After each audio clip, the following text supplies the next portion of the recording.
বিশ্বকবি রবীন্দ্রনাথ ঠাকুরের সানাই কাব্যগ্রন্থ থেকে আজ আমি একটি বিখ্যাত ছোট্ট কবিতা পাঠ করে শোনাব। এই কবিতাটি রচিত হয় 5ই আষাঢ় 1345 সাল কালিম্পংয়ে। কবিতা যক্ষ। শুরু করছি।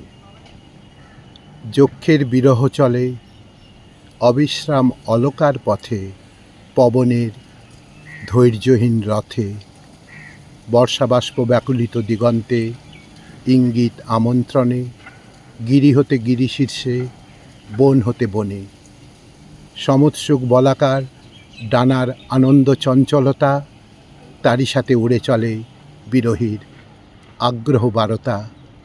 চিরদূর স্বর্গপুরে ছায়াচ্ছন্ন বাদলের বক্ষদীর্ণ নিঃশ্বাসের সুরে, নিবিড় ব্যথার সাথে পদে পদে পরম সুন্দর, পথে পথে মেলে নিরন্তর।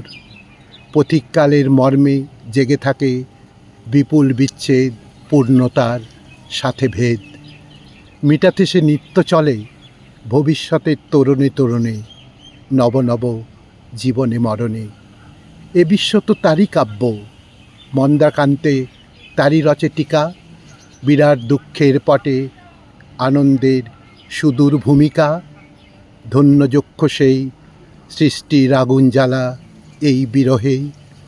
হোতা বিরহিণী ও যে স্তব্ধ প্রতীক্ষায়, দণ্ডপল গণি গণি মন্থর দিবস তার যায়। সম্মুখে চলার পথ নাই, রুদ্ধ কক্ষে তাই আগন্তুক পান্থ লাগি ক্লান্তি ভারে। ধূলিসায়ী আশা কবিতারে দেয় নাই বিরহের তীর্থগামী ভাষা। তাত্তরে বাণীহীন যক্ষপুরী ঐশ্বর্যের কারা, অর্থহারা নিত্যপুষ্প নিত্যচন্দ্রালোক। অস্তিত্বের এত বড় শোক নাই মর্তভূমে, জাগরণ নাহি যার স্বপ্নমুগ্ধ ঘুমে। প্রভুবরে যক্ষের বিরহ আঘাত করিছে ওর দ্বারে অহরহ। স্তব্ধগতি চরমের স্বর্গ হতে, ছায়ায় বিচিত্র এই নানা বর্ণ। মর্তের আলোতে উহারে আনিতে চাহে তরঙ্গিত প্রাণের প্রবাহে। উহারে আনিতে চাহে তরঙ্গিত প্রাণের প্রবাহে।